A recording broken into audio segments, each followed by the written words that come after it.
Hola, muy buenas noches, ¿cómo están todos? Bueno, hoy me van a ver la caraza esta otra vez.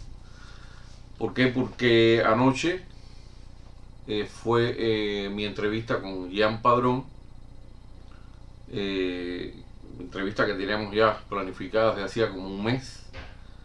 Y bueno, pues nada, me encantó estar con Jean y me imagino que a ustedes les parecerá lo mismo, que estuvo bastante buena.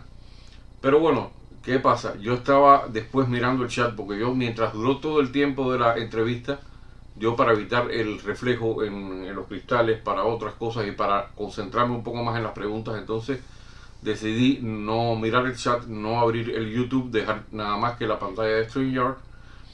Y bueno, pues me quedé mirando eso y pues nada, no vi las preguntas que la gente estaba haciendo. Él fue escogiendo las preguntas que consideró oportunas y más las que él tenía preparadas y bueno, pues con eso él armó esta entrevista, ¿no? Bueno, ¿qué pasa? Después estuve leyendo el chat, después que ya pasó, y me di cuenta que había muchas preguntas que la gente se quedó con deseos de que yo respondiera, eh, y dije, bueno, vamos a hacer una cosa, vamos a hacer un programita donde yo todas las preguntas que las anoté, pues las voy a ir contestando, ¿no? Y bueno, pues vamos allá. Vamos a empezar con la primera que me hicieron. La primera es de Yacer Hernández, que dice que ¿por qué los judíos son tan exitosos en los negocios? Bueno, yo no creo tanto que sea un problema de judío o no judío. Yo conozco personas que no son judíos que son súper exitosos en los negocios. De hecho, ustedes se ponen a buscar y van a encontrar muchísimas personas que no son judías que son muy exitosas en negocio. Ahora, ¿qué pasa con el judío como tal? Que estuvo durante muchos años tratando de compensar esa diferencia, eso que lo convertía en minoría, eso que lo hacía minoría, trató de compensar esa diferencia con una explosión cultural, con mucho trabajo, con mucho estudio, ¿no? Para compensar esa diferencia, esa discriminación y todas esas cosas. Y eso a lo largo de los años se convirtió en una parte integral de la cultura judía, de la educación judía, ¿no? Que en toda la familia judía la mayor aspiración siempre fue que tú estudiaras y que te hicieras de una carrera o por lo menos de un trabajo provechoso, de algo que te garantizara la vida tuya, de tu familia y siempre tratar de mejorar, superarse y mejorar. Es una... Y entonces, ¿qué ocurrió también? Durante mucho tiempo se les prohibió a los judíos en Europa, sobre todo, ¿no? Que era donde estaban dispersos la mayoría, se les prohibió la práctica de ciertas profesiones, ¿no? Y entonces algunos se dedicaban, aunque estaba prohibido también, algunos se dedicaban al préstamo, que es lo que mucha gente conoce como usura, porque no tenían derecho a tener tierras, no tenían derecho a ciertas profesiones, no tenían derecho a ocupar cargos de gobierno, eh, en, era un problema y entonces bueno, muchos para poder sobrevivir se tenían que dedicar a esto, o a joyeros algunos, cosas así. Y entonces esto fue un tipo de modus vivendi, ¿no? Que se fue perpetuando y se fue. Y entonces bueno, siempre el judío ha sido una persona que ha buscado las ventajas para sobrevivir, para tener una economía propia. Y bueno, eso quizás puede explicar en parte, ¿no? Pero bueno, yo pienso que en general, ustedes miran lo que es el Medio Oriente, no sé si es un problema también eh, que afecte a los demás, no sé, pero ustedes miran el Medio Oriente y yo creo que los libaneses, entre toda la gente que vive en el Medio Oriente, son muchísimo más gente para los negocios, fiera para los negocios que los judíos. Y el árabe en general es una persona habilísima para el negocio y extraordinario. Yo los he visto y los he visto y no se parecen en nada. Eh, Regatean, hacen trucos, cosas, saben 20 vericuetos, 20 cosas. Así que bueno, no es un problema de que tengamos tanto éxito para los negocios. Hay ciertas cosas que uno aplica, que aprendió de generación en generación. Trata de comprar barato y trata de vender entonces al más caro, ¿no? Así como se hace, que es como es el fundamento del comercio hoy en día, comercio minorista mayorista. No creo que haya un misterio muy grande para esto, ¿no? Y algunos, bueno, sí se destacaron, tenían mucha inventiva, mucha chispa para el negocio, para la banca, para todo esto, igual prosperaron, pero no quiere decir ni que todos los judíos sean exitosos en el negocio, ni nada de eso. Yo conozco muchísimos que son malísimos en el negocio y que cada cosa que tratan de emprender les sale mal. Así que no, eso es un poco también, hay mucho de mito, hay cosas, causas históricas, pero hay mucho mito también. Espero que, bueno, eso te conteste la pregunta, ¿no? Vamos a ver qué otra más hay por aquí.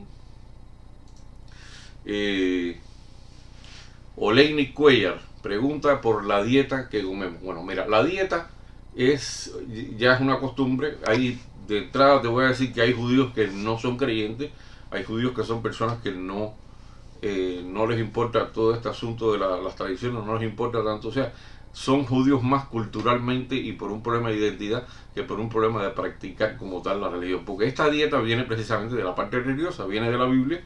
Ustedes recuerdan que hay una serie de cosas en la Biblia, como ustedes buscan, que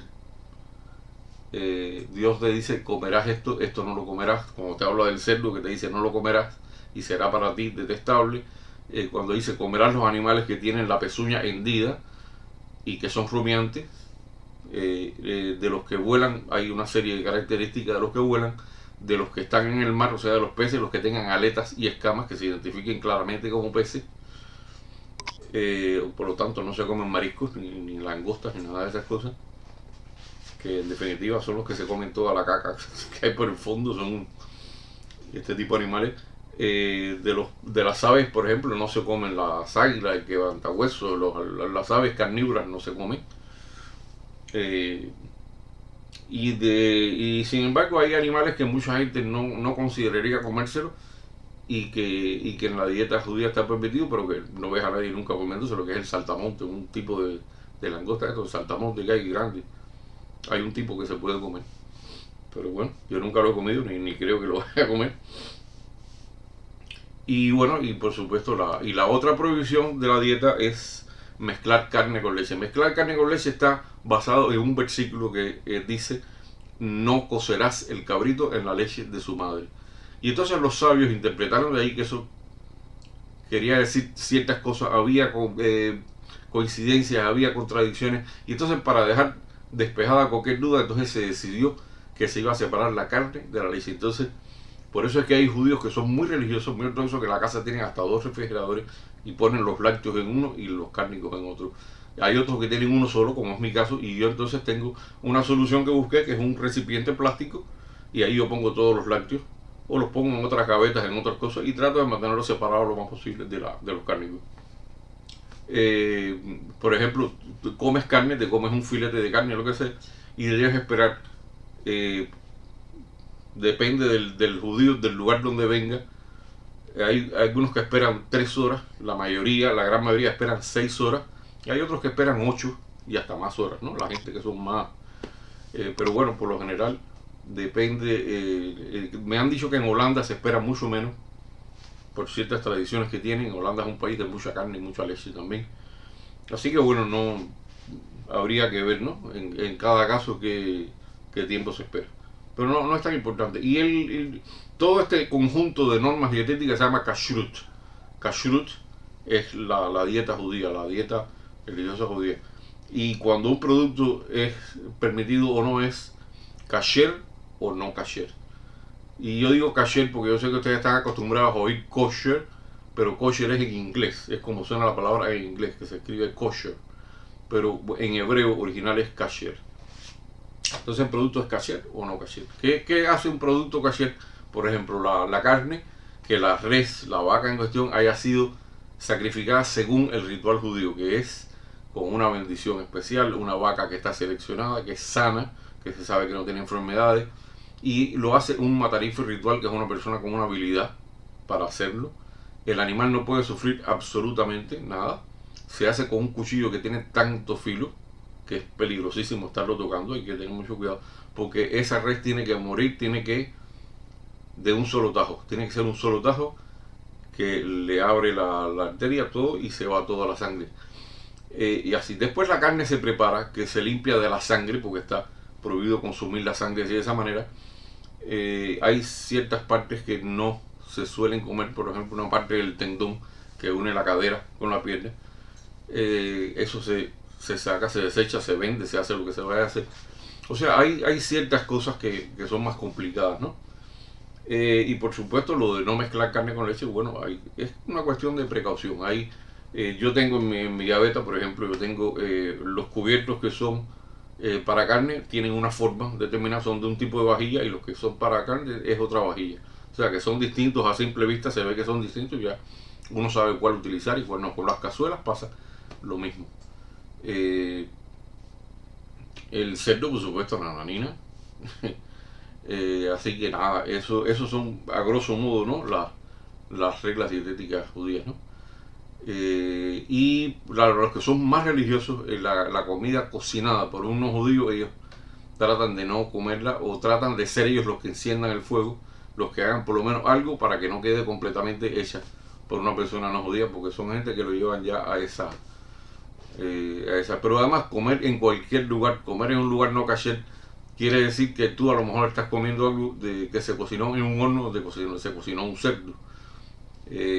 Mucha gente lo toma esto por un problema de desprecio, no se trata de eso, es que uno tiene una norma y la otra persona no guarda esa norma, entonces uno quiere vivirse de acuerdo a esa norma. Entonces, si vas a un lugar que no es kasher, puedes correr el riesgo de comer una comida que se cocinó en el mismo horno que se cocinó un puerco, o que se almacenó al lado de un cerdo, o que la carne la mezclan con la leche, no tienen ningún problema en eso.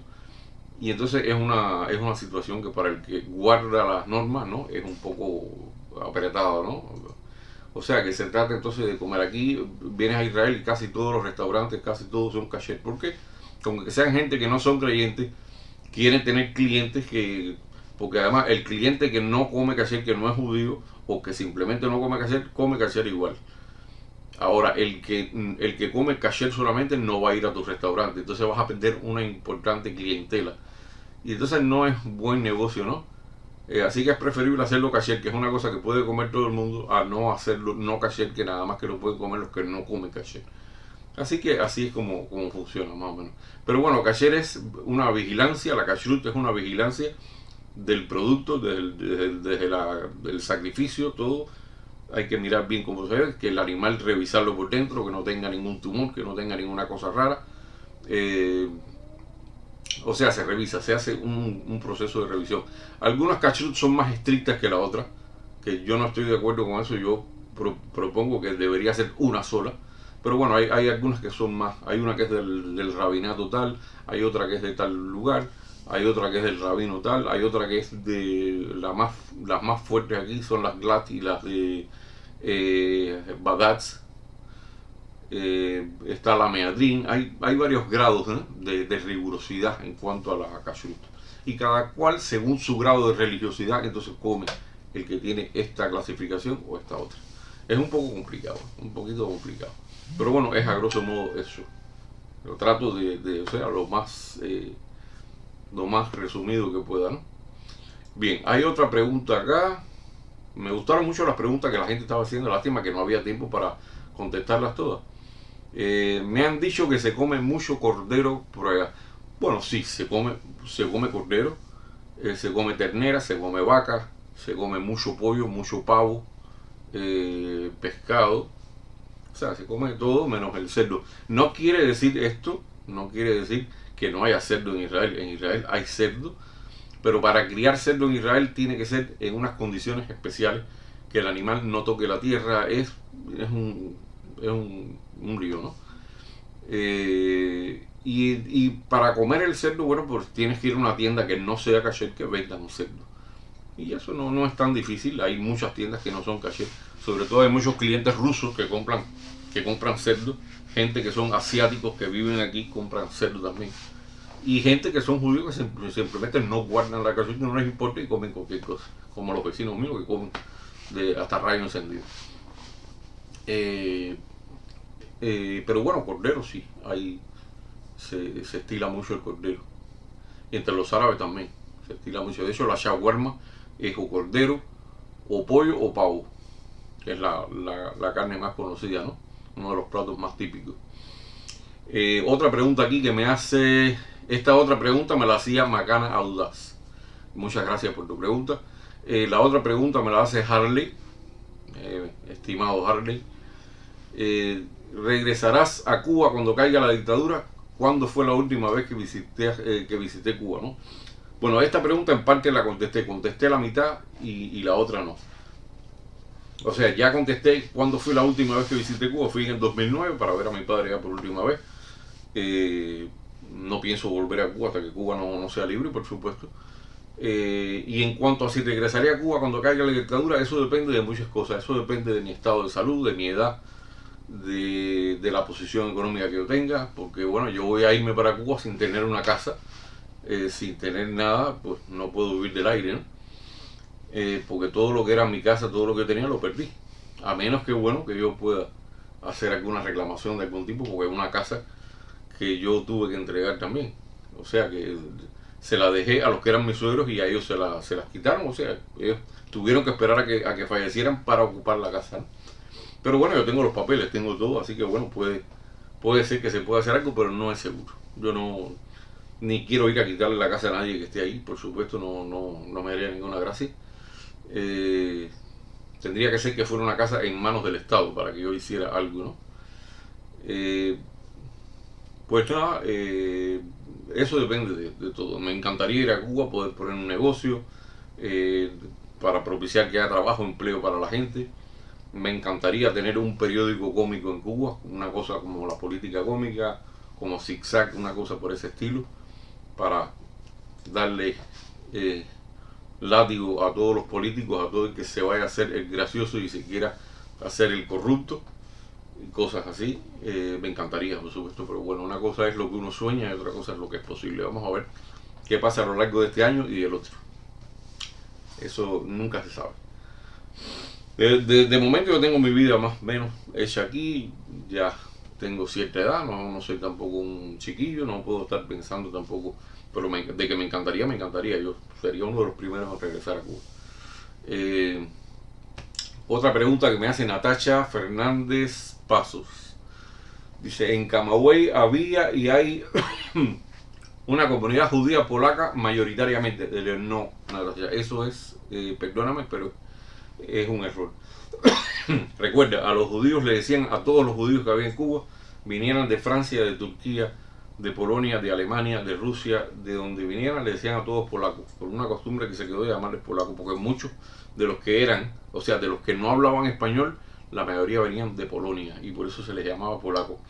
Pero los judíos sefaradíes tenían la ventaja del idioma, porque ellos hablaban, el que no hablaba español hablaba ladino, que es un castellano ya antiguo, pero que se entiende perfecto al español. O sea, te puedes entender en un país donde se habla español, te puedes entender, tenían esa ventaja, ¿no? Pero a ellos también les decían polaco y no tenían nada de polaco. Así que no, pero en Camagüey la mayoría de la comunidad que había era sefaradí. Incluso mi padrino era de ahí, no, eran sefaradí la mayoría. O sea, gente turca de esa zona, era el mayor por ciento que había. Quizá habría algún ashkenazí, pero no lo creo, no habría mucho. María Cart me pregunta si es cierta la historia del barco de migrantes judíos que durante la guerra trató de llegar a Cuba y el gobierno en ese momento no lo permitió. Completamente cierta, muy triste, muy dolorosa. Esto fue un día, yo quiero hacer un programa sobre esto porque esto fue un caso también de corrupción. Fue un funcionario de gobierno que emitió las visas, las vendió, por supuesto, ganó la plata, y después entonces alguien del gobierno se dio cuenta, o no sé cómo fue, cancelaron las visas, las declararon no válidas, y entonces toda la gente que iba en ese barco, imagínense, estaban en un grado de desesperación tremendo porque sabían lo que les esperaba si regresaban a Europa, a Alemania. Y este barco estuvo fondeado en La Habana tratando, hubo incluso uno que se lanzó al agua, caso que se trató de suicidar, entonces creo que desembarcaron 2 personas, 3 no muchas, que eran gente que ya tenía familia en Cuba y entonces finalmente se les concedió el poder desembarcar, pero la mayoría fueron inflexibles. Cuando esto estaba el gobierno de Federico Ladrero Bru, y se dice que había muchas presiones sobre el gobierno había muchas cosas que, bueno, hay ciertas historias que, bueno, yo mientras no las confirmo como válidas, no me gusta hablar de eso, pero hay toda una historia de corrupción, de antisemitismo, de presiones, había para todos los gustos. Y bueno, el caso es que finalmente el barco no se le permitió quedarse, se tuvo que ir, el barco tocó varios puertos buscando refugio, buscando que se acogiera para algún número de refugiados en aquí y allá. Estados Unidos se lo negó. Todos los países donde estuvieron se lo negaron. Creo que tuvieron la suerte en una parte, creo que fue en Casablanca, en Marruecos, que dejaron desembarcar a algunos por una gestión que hizo un cónsul. Creo que alguno que otro logró desembarcar en Inglaterra y ya, pero la mayoría tuvieron que regresar a Alemania y la mayoría pereció en los campos de concentración. Eso es una historia muy triste. Hay quien dice, incluso la gente mística, ¿no? La gente que cree que lo que ha pasado en Cuba es un castigo también por eso que hicieron, ¿no? Pero el castigo está fuerte. Bueno, eso es el caso. El buque se llamaba Saint Louis, de Hamburgo. Una historia súper triste. Súper triste. Otra pregunta que me hace Lester Gutiérrez, que la gran mayoría de judíos cubanos eran ashkenazí. Él no hace la pregunta, él lo afirma y yo lo quiero corregir. Él dice que la gran mayoría de los judíos cubanos eran ashkenazí de Estados Unidos. No, no es cierto. Los que sí eran mayoría de judíos ashkenazí de Estados Unidos, los que llegaron en 1900, 1902, 1903, 4 hasta 1906. Esos primeros judíos que llegaron de Estados Unidos, que venían con la intervención americana, con el ejército o con hombres de negocios, con parte de gente que quería abrirse camino, pues esa gente sí eran ashkenazíes de Estados Unidos, sí eran gente de habla inglesa, fundaron la United Hebrew Congregation ahí en 21 IG, como yo dije anoche, pero ya después la comunidad cambió, porque llegaron gente de Turquía, que son sefaradíes, no tienen nada que ver con ashkenazíes, son gente de la zona del Mediterráneo, del Medio Oriente, y son gente que generalmente estaban asentados en Marruecos, en Grecia, en Turquía, en Bulgaria, toda esa zona del Mediterráneo. Y bueno, esta gente no eran ashkenazí. Y entonces con el tiempo fueron creciendo y se convirtieron ya aproximadamente en el 70% de la comunidad. Así que nada, eso que tú dices no es cierto. No, la gran mayoría después se hicieron sefaradí. O sea, ya cuando se hizo el último censo y todo, los sefaradíes eran mayoría. Aquí tenemos al amigo Chiburasca, que dice él que el castrismo consideró siempre a la comunidad judía como el perro de caza del imperialismo americano. Abraham debe acordarse del nombre del caricaturista que plasmaba eso en la prensa. Bueno, mira, por supuesto, hacia la comunidad judía había en tiempos ya que el castrismo se consolidó más, ¿no? Con toda su paranoia y todas sus cosas. Bueno, por supuesto, hubo un tiempo en que sí se vigilaba más a la comunidad judía porque parece que tenían alguna especie de idea de que eran gente del Mossad, que podían colaborar con el Mossad, vaya usted a saber. Y en Cuba se vigilaba a todas las religiones, se vigilaba lo mismo que también a los masones, se les vigilaba. Se vigilaba a cualquiera que tuviera un club, que tuviera una asociación, todo el mundo era vigilado. Todo el mundo era vigilado y la comunidad judía, bueno, pues no iba a ser una excepción, ¿no? Y entonces, bueno, lo que sí se había era que se consideraba que eran como perros de los Estados Unidos, que eran, se les caricaturizó como perros. Yo me acuerdo que uno de los que hizo esas caricaturas fue uno del DVD que se llamaba Ardión. Él hacía esa caricatura. No recuerdo que habían 2 o 3 más que lo hacían, mucha gente se prestó para eso. No me acuerdo si el de Gran Manuel lo hizo alguna vez también. Había algunos caricaturistas y gente que se prestaban para escribir artículos completamente llenos de mentiras sobre Israel y para hacer dibujos infamantes, dibujos donde incluso hubo una vez una protesta de la comunidad porque se dibujó al judío como un cerdo. Y entonces el presidente de la comunidad protestó y todo porque, bueno, le dijo, mira, póngalo como con cara de asesino es preferible, pero no como con cara de cerdo porque en el judaísmo es un poco, ¿no? Es bastante ofensivo que te comparen con un cerdo, ¿no? Tiene mucho tinte antisemita cuando alguien dibuja a un judío como si fuera como un cerdo, tiene tinte antisemita. Igual que un árabe tampoco lo vas a poder caricaturizar como un cerdo porque se va a ofender muchísimo. Y hubo varias gente que sí que hicieron caricaturas con venía el judío como un perro con un hueso de un palestino, se lo traía al yanqui, estupideces de esas cosas tan sucias y tan burdas como esas. Y se hicieron escritos francamente ya casi que antisemitas. Uno fue de Félix Pita Astudillo, el hijo de Félix Pita Rodríguez, que parece que no heredó el talento del padre y se dedicaba a escribir mierda en el Granma. Ese fue un artículo que dijo que la mafia judía de Miami iba a ir a Cuba a reclamar casas, cosas, una barbaridad. El otro que recuerdo fue Edelberto López Blanch, que era un periodista mayormente de Juventud Rebelde, que era un furibundo anti-israelí y dijo cosas, bueno, él comentó sobre la película de la lista de Schindler, como tirándola a porquería, como que la gente, los que lloraron, o sea, que él se excluía de los que lloraron.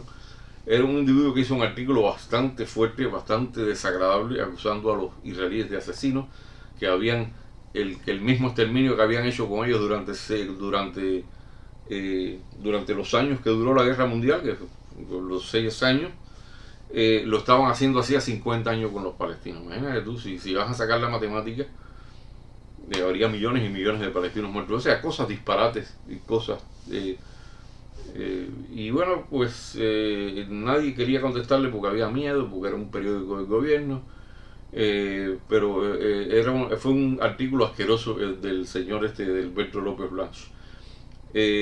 Hubo también alguno que otro en la Bohemia, bastante irrespetuoso, y uno que escribe que es francamente antisemita, totalmente antisemita, que ya no escribe de israelíes, él habla de judíos, incluso habla contra los judíos. Es un señor que es periodista en Cuba, condecorado en Cuba y todo, un señor que es de ascendencia árabe,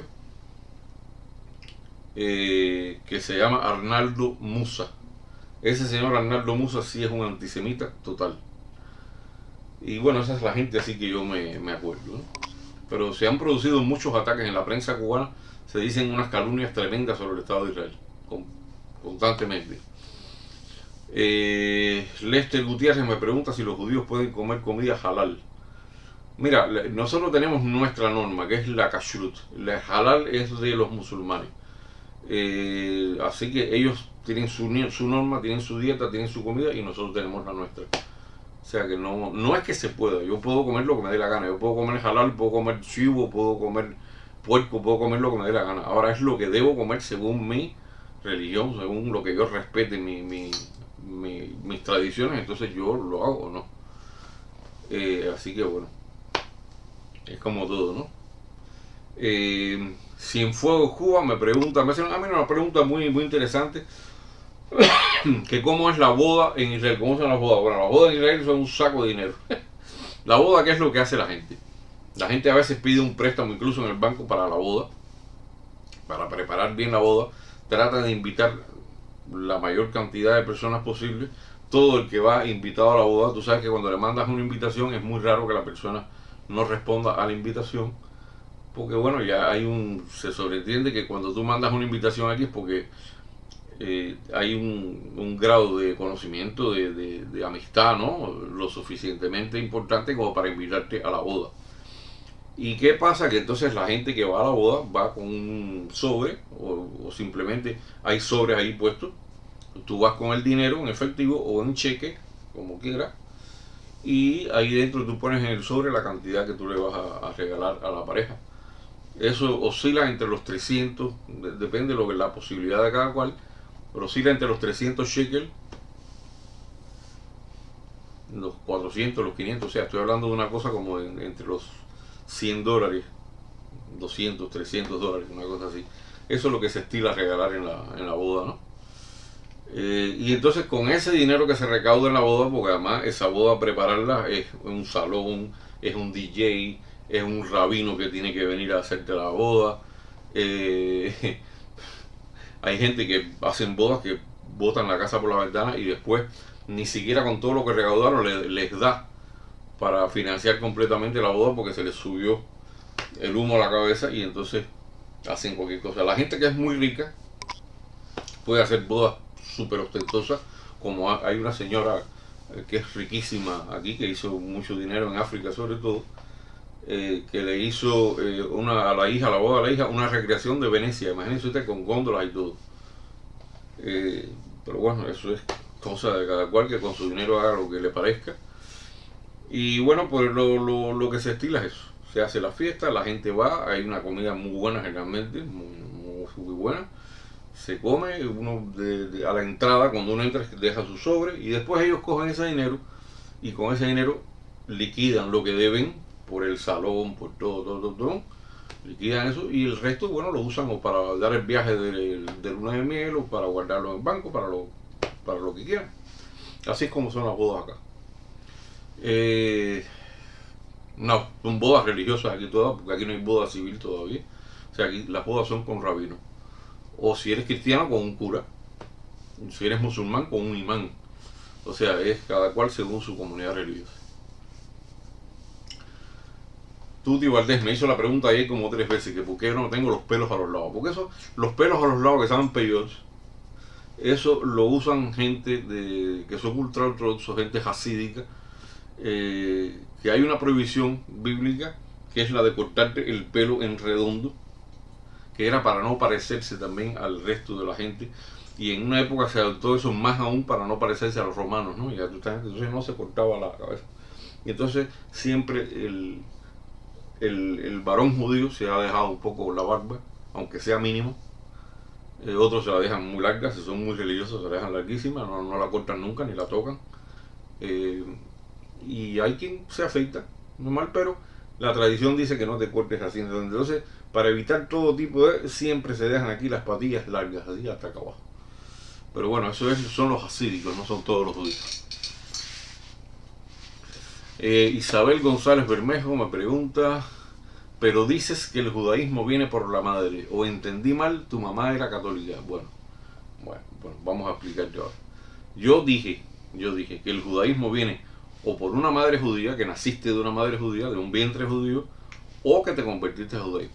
Cuando la persona tiene sus antepasados judíos lo suficientemente lejos como para no tener los papeles, no tener todos los testimonios, todo lo que hace falta, pues tiene que convertirse. Igual que si eres un hijo de un padre judío y de una madre que no es judía, tienes que convertirte porque no vale, por el padre no vale.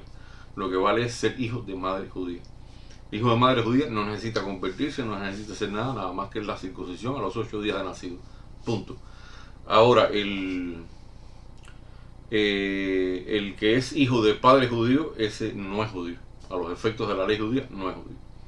Entonces tiene que hacer conversión también. Todo el que tenga una situación que no esté clara, o sea, que no entre dentro del rango que es hijo de una madre judía, ese tiene que hacerse una conversión si quiere ser judío. Aunque tu padre sea judío, te haya educado como judío, hayas crecido toda la vida como judío, si no lo hiciste nunca, tienes que hacerlo. Si no, no eres judío.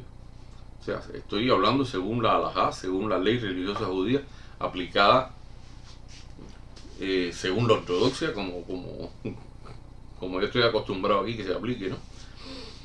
Yo no sé en el caso de los reformistas si admiten a los hijos de padres judíos, tenían entendido que sí, pero no estoy seguro, francamente no lo sé, porque nunca he sido reformista. Y eso es lo que hay. Y yo tuve que pasar, como mucha gente, a hacer un proceso de conversión. Yo hice un proceso de conversión en Cuba que se hizo con el rito conservador, con la corriente conservadora, y cuando llegué a Israel me dijeron que no era suficiente, que aquí en Israel el rabinato es ortodoxo y todo lo que ellos hacen es según la ortodoxia. O sea que yo tuve que no desandar, pero tuve que prácticamente comenzar de cero. Tuve que ir al rabinato de Israel, tuve que firmar papeles, tuve que hacer un montón de cosas, tuve que estudiar 10 meses más de lo que ya sabía, que ya yo me sabía todo el material, pero bueno, tuve que estar los 10 meses asistiendo para poder participar en un curso. Después tienes que buscarte una familia judía religiosa que te apadrine. Tienes que tener una asistencia a la sinagoga, que te conozcan en la sinagoga, todo eso. No es como en otros países que es muy fácil, así no, aquí no. El judaísmo en la ortodoxia es bastante difícil convertirse porque el tribunal rabínico, que está compuesto por 3 rabinos, ellos tienen el deber de comprobar por todos los medios que tu conversión es sincera, que es de corazón de verdad. Y ellos para eso necesitan por ley, por costumbre, rechazarte al menos 3 veces. Y si ven que tú insistes, entonces ya empiezan a hacerte todo el proceso. Pero ellos tienen ese deber porque además es una responsabilidad tremenda convertir a una persona que no siente por el judaísmo, que después va a ser cualquier cosa, y como mismo es una responsabilidad peor todavía si rechazas a una persona que va a ser un judío de corazón, va a ser un buen judío. O sea que es un trabajo de bastante responsabilidad. Pero así es como funciona. O eres de mamá judía o te conviertes. Eso es. Así que por eso no es que entendiste mal, entendiste bien, pero bueno, lo que no entendiste es cómo funciona. Gracias por la pregunta, de todas maneras. Jordanis Morales me pregunta si la serie Fauda fue exitosa en Israel. Bueno, sí, fue exitosa, pero yo creo que ha sido más exitosa en el extranjero que en el mismo Israel. Porque Israel es una cosa que ya se conoce más, ¿no? Es un tema que es más conocido, más triado, ¿no? Pero en el exterior no se sabía cómo es realmente, cómo funciona las unidades estas secretas antiterroristas en Israel, ¿no? Lo que te puedo decir es que Fauda es muy realista. Fauda es muy realista porque hay unidades secretas. Está, por ejemplo, la Dubdevan.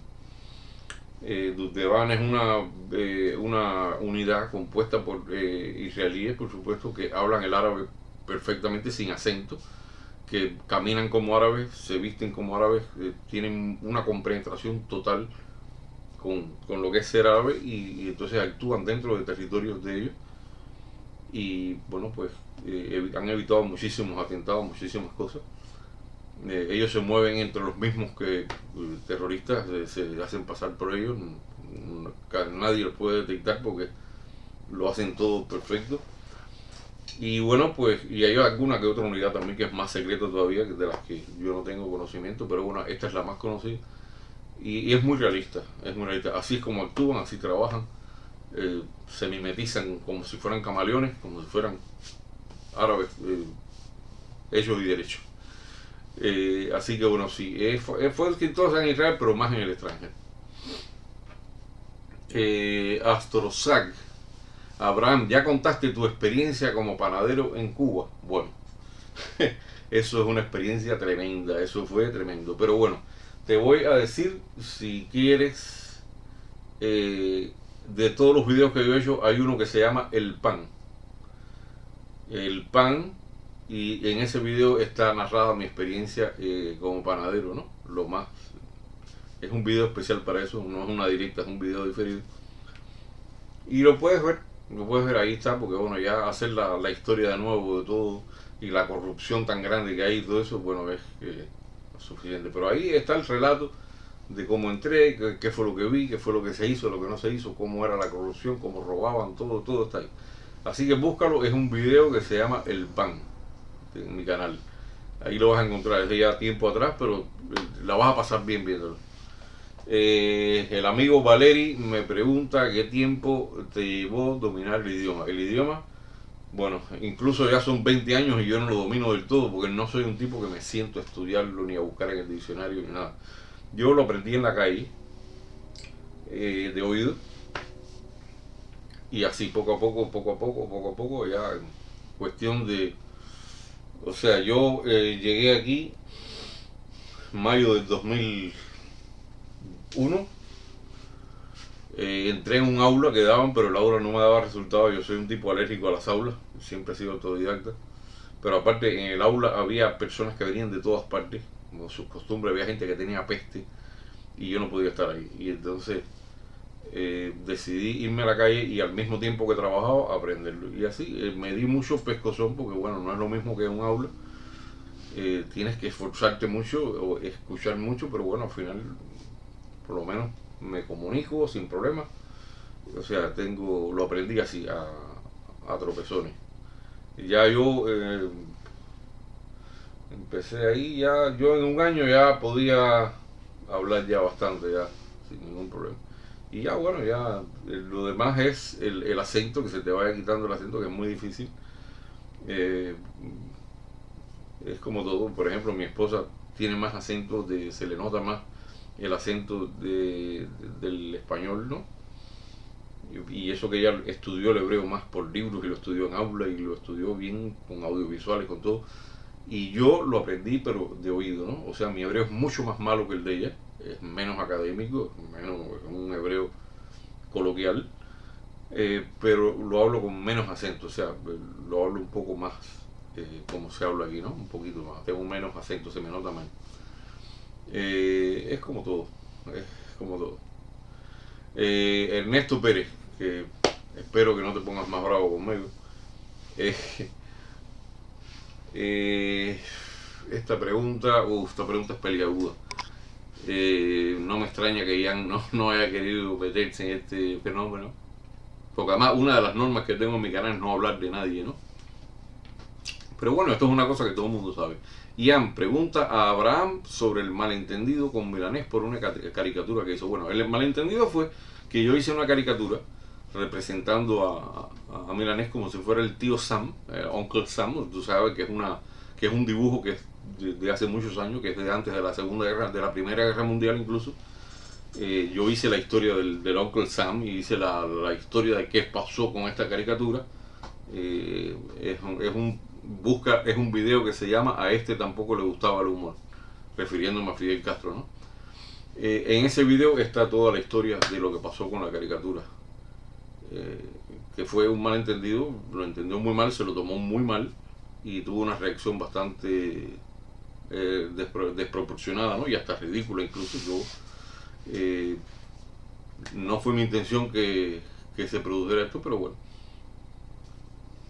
ya saben cómo somos los humoristas, mientras más nos pinchan, pues más reactivos nos ponemos. Así que, bueno, ahí está. Así que búscalo. El video se llama A este tampoco le gustaba el humor. Con ahí vas a encontrar todo lo que pasó, toda la descripción, todo lo que él dijo, todo lo que yo dije, todo. Ahí está todo. Isabel González Bermejo de nuevo me pregunta si el odio es solo por parte de los palestinos. Yo no sé si tú te estás refiriendo a que si nosotros los judíos odiamos a los palestinos también, o si es recíproco, no sé si es esa la pregunta que me hace, o si es que hay otras personas que odian a los judíos, ¿no? Aparte de los palestinos, ¿no? Yo te contesté anoche que hay mucha gente que odia a los judíos que no son palestinos. No son palestinos ni son musulmanes, son cristianos incluso, que no les gustan los judíos. Hay gente tanto de derecha como de izquierda que no les gustan los judíos, así que no es un problema de política tampoco. Hay gente que son religiosas que por eso no les gusta, porque dicen que matamos a Cristo, toda esa historia. Bueno, así que eso hay por donde. Pero en cuanto a la parte judía, el odio hacia el palestino no es una cosa que sea tampoco. Está como siempre las cosas folclóricas, los dichos, las cosas, pero no es un odio como tal, ¿no? O sea, los judíos no están educados en sentir ese odio. Incluso los árabes, ellos, los que viven aquí, tienen permitido por la ley, que la ley de aquí de Israel, tienen permitido llamarle al día de la independencia de Israel, que para nosotros los judíos es un día, bueno, de celebración, de fiesta, de alegría, de patriotismo, ¿no? Ellos tienen permitido llamarlo el día de la catástrofe. O sea, en la escuela tienen permitido enseñar eso. Que un ciudadano de tu propio país pueda decir que fue la catástrofe, bueno, ya fíjense el grado de libertad que hay, ¿no? O sea, que con eso te digo todo. La cuestión del odio es más del lado de allá que del lado de acá, mucho más. Harley me pregunta de la historia de Cuba dada por la dictadura, ¿qué es lo que más me ha impactado o llamado más la atención de lo que aprendí en Cuba, la historia real sobre Cuba? O sea, ¿qué pude aprender fuera de Cuba? Bueno, mira, ya yo antes de salir de Cuba había aprendido algunas cosas, porque había algunas cosas que no me cerraban. Y la historia es una cosa que se basa en hechos, no se basa en rumores de pasillo, ¿no? Tú puedes basarte en ciertas anécdotas, si son fidedignas, en ciertas cosas, pero nunca en rumores y nunca en cosas que no están comprobadas. Te puedes basar en la arqueología porque la arqueología demuestra cosas, que aquí hubo un asentamiento romano, o que aquí hubo, porque te encuentras los restos, te encuentras las cosas, ok, eso es una manera de comprobar. o literatura fidedigna de gente que vivió en la época, que escribió crónicas, ¿no?, sobre cosas que pasaron. Pero en el caso de Cuba lo que hicieron fue darle un borrón, todas las cosas, la historia la transformaron completamente, se dedicaron a hacer un programa completamente distinto de educación, no era solamente de enseñanza, enseñanza y educación. Y entonces lo que hicieron fue agarrar la historia de Cuba, transformarla completamente en una cosa a la conveniencia de Fidel Castro. Y pues,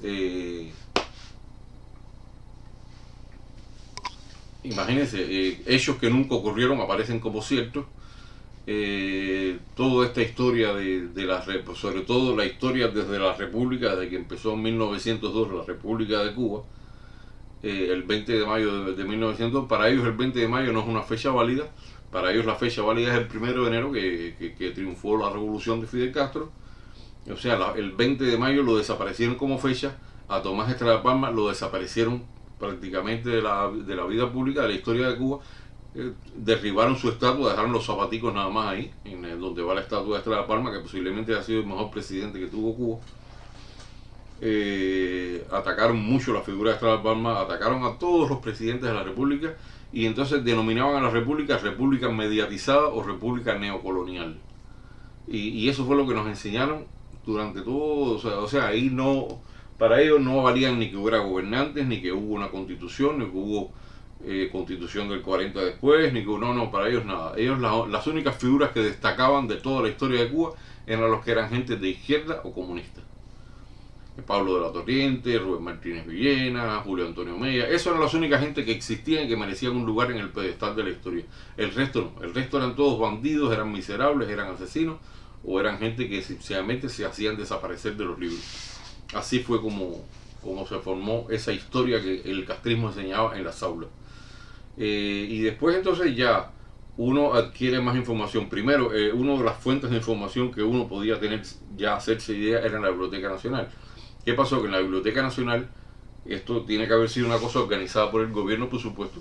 Este señor, creo que fue este señor el que inició esa campaña, pero incluso antes de él ya estaban en planes de hacerlo, que es este señor que es, ¿cómo se llama? Eliades Acosta, creo que se llama, que era uno que el mundo siempre estaba entrevistando, que fue director de la Biblioteca Nacional, y creo que con él fue que empezó aquello de suspender la entrada pública a la Biblioteca Nacional y exigir un carnet de investigador. Imagínate en Cuba quién va a tener un carnet de investigador. Una biblioteca que es para el pueblo, ¿no? Y entonces eso fue un golpe a la información de la gente. Ya la gente no podía leer las bohemias. Incluso habiendo permiso para entrar en la biblioteca, había muchas publicaciones que estaban restringidas. O sea, que no querían que la gente se enterara de la historia. Hay gente que me discute que no, que había libros con donde quiera que se podían leer y no, eso no es cierto. Cuando usted quería investigar una cosa, si quería buscar libros de la época de allá, muchos no estaban, te decían que no estaban, o que estaban en préstamo interbibliotecario, o que estaba muy deteriorado y que no se podía dar al público, cosas así. O sea que eso es mentira el que lo haya dicho. Sí, había libros que tú podías leer, podrías sacar hasta Mi lucha de Adolf Hitler, tú lo podías sacar si querías, estaba ahí al público, pero había libros que lo que de verdad que no les convenía, no te lo sacaban, no te lo daban. Y así. Y después cuando uno sale de Cuba ya tiene acceso al internet. No estoy diciendo que a YouTube ni a Wikipedia ni a esas porquerías, porque eso no es una herramienta de saber para nada. YouTube si es una réplica de algún canal serio, si es una cosa de alguien que lo puso, pero una cosa hecha por Chicho el Cojo que dice que pasó tal cosa, que la Tierra es plana, eso no tiene valor ninguno. O sea que yo, cuando voy a investigar, yo me remito a fuentes históricas, a fuentes fidedignas de científicos, de historiadores de verdad, de respeto, de gente que se sabe que tienen una palabra, que tienen una respetabilidad. Eso es lo que yo tomo como prueba o como fuente fidedigna. Si no, ni me meto en eso. Y aquí tenemos, a ver, otra pregunta de Valeri, que si hay muchos cristianos en Israel. Sí, hay bastante. No son muchos, pero bueno, date cuenta que parte de esa comunidad árabe, que es un 20% de la población general, muchos son cristianos. O sea que son gente que viven en aldeas que todos ellos son cristianos, casi siempre ahí.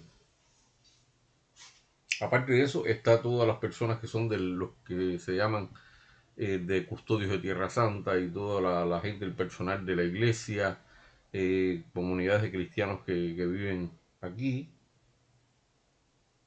Eh, sí, hay bastante.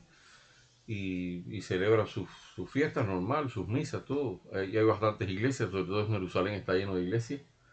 Así que bueno, sí, hay bastante.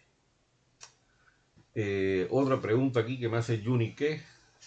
¿El gobierno cubano está del lado de los palestinos? Bueno, el gobierno cubano dice estar del lado de los palestinos. El gobierno de cubano estará siempre de parte de todo el que esté contra Israel y de todo el que esté contra los Estados Unidos. Eso es lo que hay.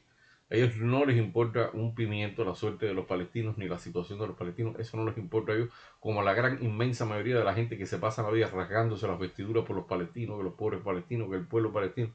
A esa gente, la mayoría, la gente no les importa un pimiento lo que pasa con el pueblo palestino ni de lejos. Lo que ocurre es que les sirven como instrumento político, no solo a los países árabes que alrededor, que han fomentado toda esa política de los campos de refugiados y toda esa historia, porque no le dan ni siquiera la ciudadanía a esos palestinos. O sea que es una historia de manipulación tremenda y el gobierno cubano pues se presta siempre a todo esto, porque desde el año 64 ya el Che Guevara incluso en una intervención que hizo en la ONU ya habló de Israel y del sionismo y empezó a hablar estupideces, ¿no? Así que bueno, esto siempre va a ser una historia de lo mismo. Lo que pasa es que se pasan, ¿no? Y dicen falsedades y dicen eh, cosas sencillamente que yo creo ni en algunos periódicos ahora aparecen las barbaridades que se escriben en Cuba sobre Israel.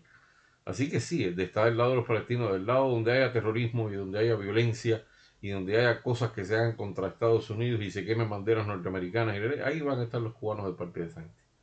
Eso es normal. Lázaro Carmona me dice, disculpa Abraham, si hubieras perdido una pierna como yo y un tío que te crió por una bomba palestina, ¿pensarías lo mismo?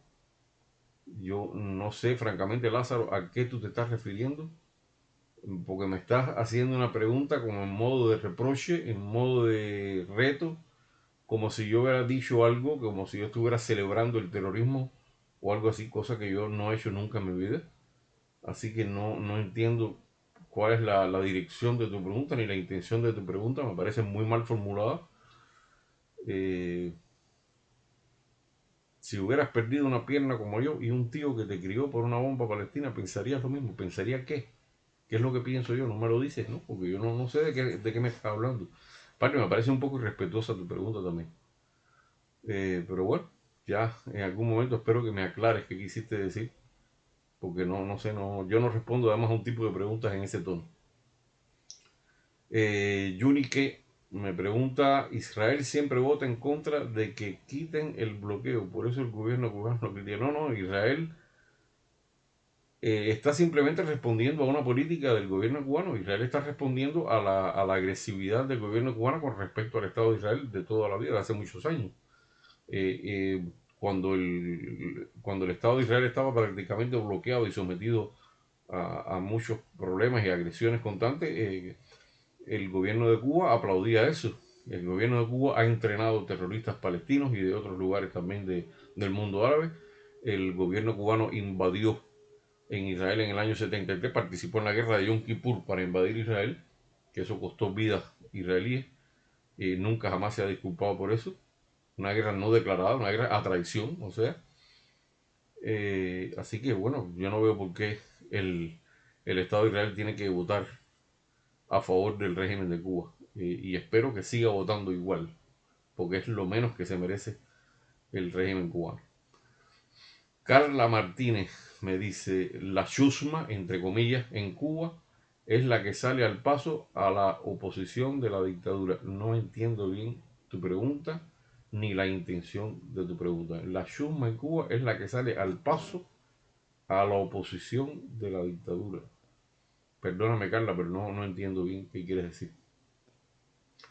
Lo de la chusma, entre comillas, me suena, no sé, a que tienes que hacerle algún reproche, pero no a mí. Será en todo caso a la persona que utilizó esa frase o esa palabra.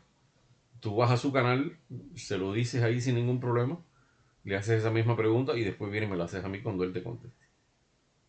Así, gracias de todas maneras por tu comentario, por tu pregunta.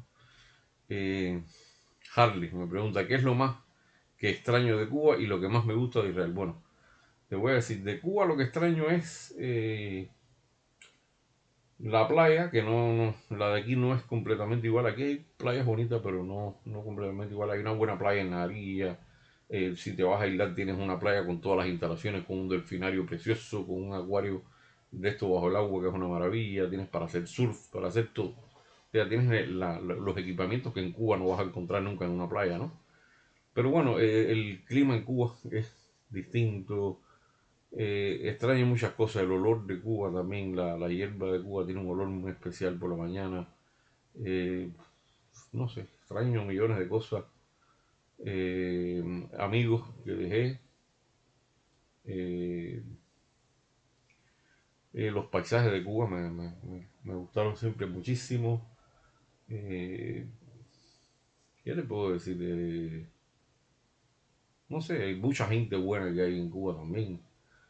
Eh, que Cuba es muy especial, es una cosa que se lleva adentro, no es una cosa que te pueda decir así de manera superficial, ¿no? Cuba se siente, no es solamente que te guste físicamente, es que se siente también. Todo el que nació en Cuba creo que debe sentir lo mismo, me imagino, ¿no? Y lo que más me gusta de Israel, pues me gusta que es un país hermoso también. Es un país que tiene muchísima historia, mucho más que Cuba, por supuesto. Eh, Me gusta también algunas cosas de su gente, otras cosas no. Como todo, como todas partes. Y lo que más me gusta es la libertad que tiene uno aquí, ¿no? La libertad que tiene, el desarrollo que hay, lo esforzada que es la gente, el dinamismo. Hay muchas cosas que me gustan de Israel. Me siento aquí como en mi casa también. Eh, Así que bueno, es como todo. Cuba tiene paisajes de un tipo, Israel tiene de otro tipo. Israel tiene un desierto que es hermoso también cuando lo miras. Es impresionante ver esa vastedad, ese desierto, ver el mar muerto, flotar en las aguas del mar muerto. Te sumerges en la historia cada vez que das una vuelta por Israel. Es una cosa increíble, ¿no? Que se ha cuidado mucho el aspecto de la historia, que en Cuba se ha descuidado mucho también los lugares históricos también. Pero bueno, eso es como todo, eso hay cosas que se extrañan siempre. De Cuba extraño las calles de Cuba que son muy especiales, ¿no? Las calles de playa, mi barrio de Miramar, de Almendares, todo eso. Aquí es muy raro que haya casas, ¿no? En Israel hay más bien, son apartamentos lo que hay. Es un país muy caro y la tierra es muy cara y muy poca tierra para tanta gente. Y por eso quizá hay muy pocas casas grandes, ¿no? La mayoría son apartamentos, edificios que se parecen mucho todos de una época de los 60 y pico, 70 que se construía así en serie, ¿no? Y bueno, Cuba tiene más variedad de arquitectura, de cosas, tiene muchas cosas también. Cuba es muy especial, señor. Eso no podemos negarlo. José Pérez Julián. Abraham, suponiendo que hoy se caiga el comunismo en Cuba, ¿qué tiempo usted piensa que necesita el país para su recuperación? Bueno, recuperación, hay dos recuperaciones que se tienen que hacer en Cuba, ¿no? Una es la recuperación de la mentalidad de las personas, la recuperación moral de las personas, y la otra es la recuperación que todos tenemos en mente también, que es la recuperación económica, la infraestructura del país, que va a costar unos cuantos miles de millones. Hay una empresa, hay una compañía de electricidad, hay un suministro eléctrico que hay que remodelar completamente. Hay una red de distribución de agua que hay que repararla completamente porque está completamente destruida, descuidada, porque todo lo que tocaron esta gente, estos castristas, todo lo que tocaron son como el rey Midas, que tocaba las cosas y las convertía en oro, pero estos son, como decía mi amigo Zumbado, a la inversa. Todo lo que tocan, el rey Midas a la inversa, que todo lo que tocan lo convierten en caca. Eh, y hay muchas cosas que reconstruir, electricidad, caminos, pavimentos, redes viales, el servicio de transporte por tren, el servicio de transporte por autobuses, todo hay que reconstruirlo en Cuba, todo está. Lo que más ha avanzado un poco es la telefonía, que bueno, la digitalizaron, que está Texas y toda esa historia, Hay que recuperar a Texas, ponerla a trabajar para el pueblo de verdad, no para el espionaje castrista y para toda la partida de sinvergüenza de esto. Hay que hacer muchas cosas, o sea, pero yo creo que lo más difícil es concientizar a la gente, volver a que la gente adquiera el estadio moral que se necesita, abandonar las pésimas costumbres que inculcó el castrismo, olvidarse un poco de esa mentalidad castrista, abandonarla por completo, y eso se va a lograr, yo pienso que se va a lograr. Cuando la gente tiene otro modo de vida, va cambiando su mentalidad. En eso tengo optimismo, ¿no? Y yo sé que hay dinero de Cuba congelado en cuentas por ahí que se va a utilizar para reconstruir Cuba. Sé que hay emigrados cubanos que van a ayudar en la reconstrucción de Cuba. Eh, y bueno, Dios mediante, todo va a salir bien. Pienso que tomará, no sé, un tiempo reconstruir la infraestructura del país, va a tomar quizás, eh, depende de la rapidez con la que se trabaje, las inversiones que haya y la ayuda que se tenga de otros países, puede durar entre los 5 los 10 años, la mayor parte, ¿no? Después se puede extender un poco más. Y la recuperación de la mentalidad de la gente, de su educación, de su manera de afrontar la vida y todo eso, eso sí va a tomar un poco de tiempo también, pero se va, a medida que la vida cambie, el modo de pensar de las personas cambia, eso es inevitable. Eh, Luisito, Luis Leiva, me dice, debería proscribirse el Partido Comunista en Cuba como el nazismo en Alemania. Digo, mira, Luis, eso no es una cosa que me toca contestar a mí, eso le toca contestarlo al pueblo de Cuba.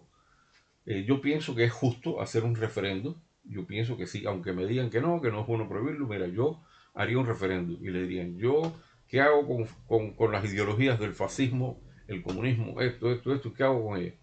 Y que decida el pueblo si se va a prohibir o si se va. Yo vuelvo a repetir lo que dije ayer, para mí la solución es prohibir, que quede prohibida en la Constitución, que se asiente bien en la Constitución sin posibilidad de remover eso de ahí, que se asiente, eh, que estén prohibidos los partidos políticos fundamentados en raza, en religión y en lucha de clase, esas tres cosas.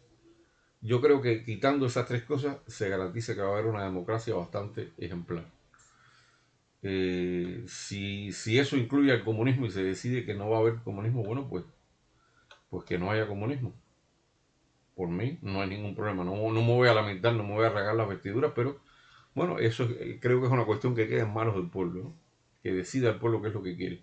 Yo personalmente pienso que la mejor manera de demostrarle al comunismo que no sirve es haciendo tú un buen trabajo y demostrándole a ellos que nadie los quiere, porque además en los países, incluyendo este, donde hay partidos comunistas, nadie vota por ellos.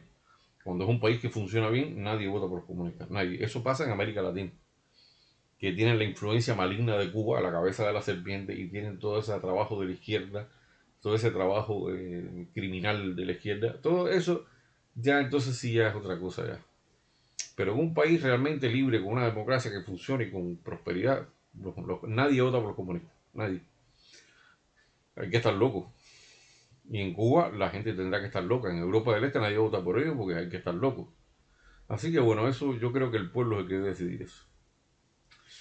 Pep Guardiola me pregunta, Abraham, tú que vives ahí, cuéntanos un poco sobre los jaredíes. Los jaredíes es lo que se llama, traduciéndolo al castellano, hay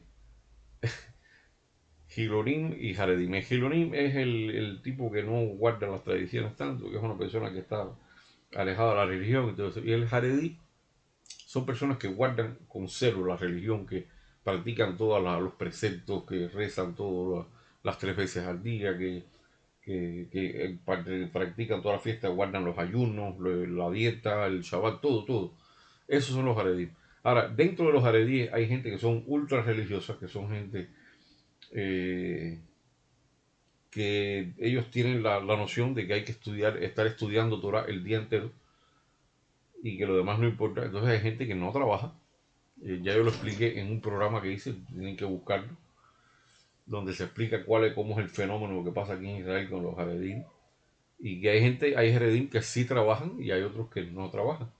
Y como una cuota que dio Ben Gurión en la época de Ben Gurión, en la época de la independencia, él ofreció una cuota, creo que fue de 500 personas para que estudiaran en Yeshiva, que son academias talmúdicas, academias rabínicas, que para estudiar Torah, y que eso iban a ser los sabios del pueblo de Israel, porque siempre los hubo, y que con 500 ya bastaba. Pero después, ¿qué ocurrió? Que surgieron partidos políticos basados en la religión, y de ahí viene mi advertencia para Cuba. Y estos partidos políticos basados en religión, que la religión debe ser una cosa completamente separada del Estado de la vida política. Lo que pasa es que, bueno, la religión en el caso de Israel es la que sirve también para mantener la identidad judía del país. Es por eso que es un equilibrio muy peligroso. Pero yo en lo personal, partidos religiosos no admitiría. Ni de religioso ni de raza. Nada de eso. Ni como dije, basados en lucha de clase. Y bueno, lo que pasa con los jaredíes es que son personas que no acceden a carreras, son personas que tienen un nivel de estudios diferente, ellos no estudian carreras, por lo tanto tienen un acceso muy limitado al mercado laboral profesional después. Y entonces a lo único que pueden aspirar es a los trabajos más bajos, ¿no? Y de peor salario. Y entonces eso hace que sean la gente más pobre, pero a la vez son la gente que más hijos tienen 5 6 7 8 hijos. Y entonces esto también hace que o sea, la población, ¿no?, se altere y sean a su vez gente que tampoco posiblemente van a trabajar tampoco. Y o sea, va a crecer más ese tipo de población, que es un problema para el Estado porque toda esa gente, los que requieren ayuda, se les paga de impuestos que los pago yo, que trabajo, y los paga del otro y del otro y del otro. Entonces es un problema bastante. Son gente que no quieren hacer el servicio militar tampoco. Y son gente que, bueno, cuando se les trata de hacer cumplir una ley determinada, queman tanques de basura, hacen huelgas, hacen problemas, tratan de cerrar las carreteras. O sea que es un problema, ¿no? Y entonces como tienen partidos políticos, tienen mucha influencia y ellos a lo largo de los años han ido ganando influencia. Entonces los gobiernos, con tal de ganarse el favor de los religiosos, les han ido haciendo concesiones para que voten por ellos. Y ahí han ido ganando terreno, ganando terreno, ganando terreno. No es que digo que los religiosos son malos en la cabeza en Guanajo, ¿no? Lo que estoy explicando es que hay concesiones que no se deben hacer para que un país funcione como una democracia. Y pienso que en este caso Israel ha fallado en esto. Bueno, es un problema que hay. Así que bueno, habrá que ver. Por un lado, los jaredí hacen falta, son gente que sostienen la espiritualidad del país, son una señal de identidad judía. Pero por otro lado son gente que están haciendo un gran problema también con el desenvolvimiento de una vida como nación democrática, como nación realmente democrática. Eso es un problema que en algún momento va a haber que se hace, no sé. Así que ya se verá. Eh, pero son gente muy buena, dentro de poco son gente mejor educada en el sentido de que no son faltas de respeto, no estos son los muchachitos son de respetuosos y esto, pero bueno, hay de todo en la viña del Señor, eso es como todo. Eh, Harley me dice, ¿a qué edad empecé a hacer las caricaturas? Bueno, creo que se lo contesté a Ian ayer, que le llevó a pintar las mismas y se aprendía autodidactamente también el arte y el humor. Sí, todo lo aprendí autodidacta, todo. Nací con el don, quizás, no sé, vamos a decirlo así. Empecé como a los 5 años, ya yo empecé a dibujar a mi abuelo, a mis tíos, a mis tías, a todo el mundo lo pasó por la piedra. Incluso me acuerdo que una vez me castigaron porque dibujé a una amiga de mis tías, que era una señora esa con una cojera esa que tenía un zapato de este tamaño, eso, con unos zapatones estos de altos así. Y yo la dibujé con el zapatón y no me acuerdo qué fue lo que le puse al zapatón, si le puse una escalera o algo de eso, aquello fue. Y no les hizo gracia, entonces me castigaron. O sea que ya yo vengo jodiendo desde que tengo una edad bastante temprana. Y así caricaturicé maestros que me costó también problemas. Eh, pero no con mala intención, por supuesto. Y hasta que llegué a este hombre, cuando yo estaba en el ejército, y el tipo me metió preso. O sea, siempre la caricatura me ha traído alegrías y sin sabores también, ¿no? Pero la sigo haciendo. Creo que me muero antes de dejar de hacerla. Eh, Y nada, pero todo autodidacta. Aprendí las caricaturas así autodidactas, aprendiendo a dibujar solo. Tenía Dios gracias, me dio ese don. Eh, Aprendí también lo que es computación. Pasé un curso muy corto en el Ministerio de Transporte en Cuba, pero después me encantó la computación y me metí de lleno. Aprendí todos los programas de gráfica, los aprendí solito también. Aprendí a desarmar una computadora, limpiarla completa, quitarle el procesador, ponerle la pasta térmica, hacerle todo lo que se le hace a una computadora, todo el mantenimiento, todo lo que se le hace. todo lo aprendí a hacer yo solo. Siempre me ha gustado aprender a hacer las cosas, valerme por mí mismo, ¿no?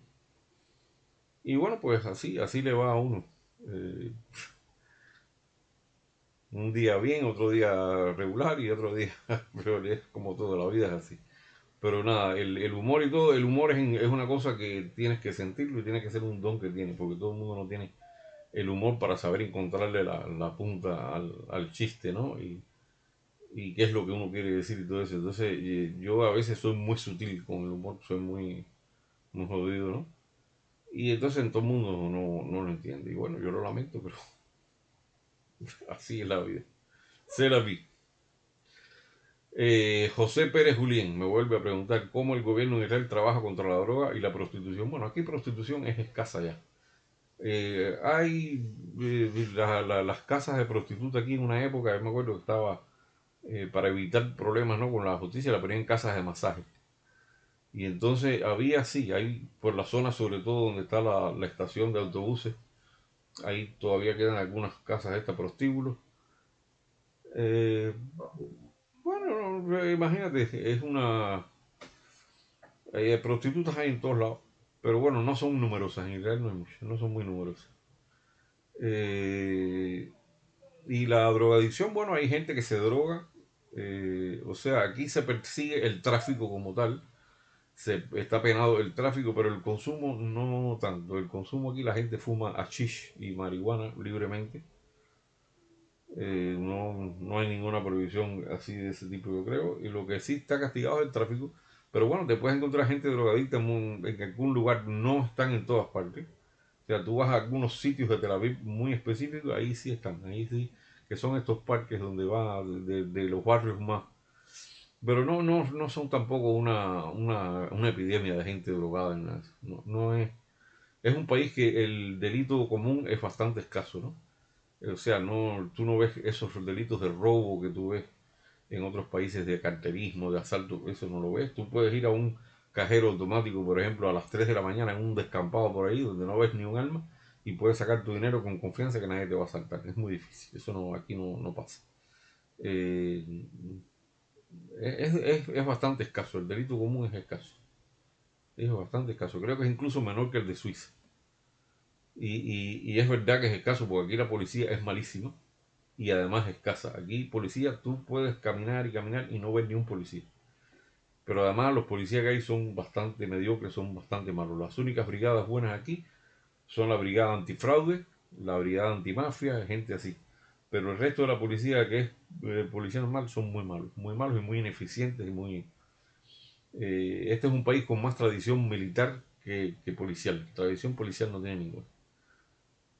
Así que bueno, eso es lo que hay, es un índice de criminalidad bastante bajo. Ahora es que ha habido algunos problemas en el sur, porque hay bandas de árabes, estos de beduinos, que se han armado para luchar entre ellos y para hacer, bueno, y se han dado buenos problemas, y ahora se decidió dar la voz de alarma. Pero bueno, es un problema más focalizado en esas comunidades, en esa gente. Pero bueno, el índice de criminalidad en Israel es bajo, decididamente bajo. Incluso los niños van solos a la escuela. A los 9 años ya por ley un niño puede ir caminando para la escuela, se puede ir solito y cruzar la calle. Y no pasa nada, no se dan casos de que el niño raptado, ni que el niño que lo tocaron. Nada, yo por lo menos no he oído ningún caso en 20 años. Eh, ¿Qué más me pregunta aquí? Bueno, la última pregunta. Inocencio Payá me pregunta, ¿cómo sobrevivir como nación soberana en ese mundo plural de ideología? Bueno, yo creo que la nación es más soberana mientras más pluralidad ideológica tenga. Yo creo que sí.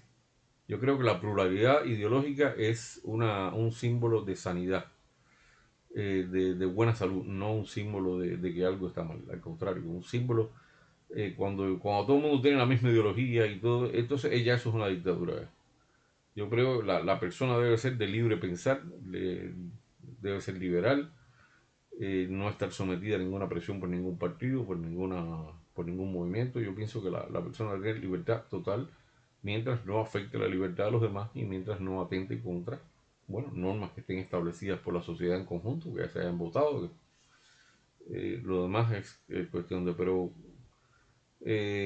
una nación es soberana porque es una de las cosas que la caracteriza una democracia. La democracia es fuerte mientras tiene variedad eh, en la ideología, en todo. Ya en lo del comunismo y todo eso, las filosofías, cualquier filosofía dictatorial o totalitaria, para mí no tiene ninguna cabida en la sociedad. En el resto, bienvenido. Así que bueno, yo creo que ya eso es todo. No había más ninguna pregunta. Bueno, me alegro que hayan estado en la entrevista con Jan, que la hayan disfrutado. Eh, invito a las personas que no me conocían, que quieran suscribirse al canal o sencillamente visitarlo, lo que quieran, bueno, pues ya saben que son bienvenidos. Yo tengo programas diferidos que los hago sin un programa fijo. Eh, Tengo una directa que si no falla, que es los sábados a las 6 de la tarde, hora de Cuba. Todos los sábados a las 6 de la tarde, hora de Cuba, yo tengo una directa que puede durar entre 3, 4, 5, 6 y hasta 7 horas. Que es la directa que empieza con unos temas determinados y después la terminamos como un juego de dominó entre cubanos. Hablando de todo un poco y ya saben, ya saben cómo es el cubaneo. Eh, bueno, pues eso es todo. También tengo la tira esta de Trampa, que es una tira humorística, una tira cómica, que es imitando un poco al periódico Granma. Y ahí, bueno, no hay compasión con nadie. Ahí le echo al castrismo en primer lugar, porque es el principal objetivo, el principal blanco de todos los dardos míos es el castrismo. Y después, toda la gente que yo pienso que está haciendo del lado nuestro también, que está haciendo algo mal, que está haciendo algo que puede enmendar, le estoy haciendo un llamado de atención. Ese es el objetivo mío. Que la gente piense, que la gente sea de nuevo ese cubano que, como quería Félix Varela, que pensara, que fuera una persona con una conciencia, con un razonamiento, con una identidad propia y con una libertad propia. Así que bueno, ya eso es todo. Les voy a dejar el link también del Flickr, que es donde yo guardo los trampas, mientras tanto, hasta que ya yo termine la web que estoy haciendo. Y bueno, pues lo demás ya saben cómo es. Tengo un Instagram también con el mismo nombre, lo pueden buscar también. Y tengo un Facebook también con el mismo nombre, que también ahí me pueden encontrar. Que es donde menos activo soy. A mí Facebook no me gusta mucho, pero bueno, me pueden encontrar en Twitter también. Y bueno, pues ya, aquí estamos y un placer de saludar a los que no me conocen y un abrazo para los amigos de siempre. Así que bueno, nos vemos. Hasta otra.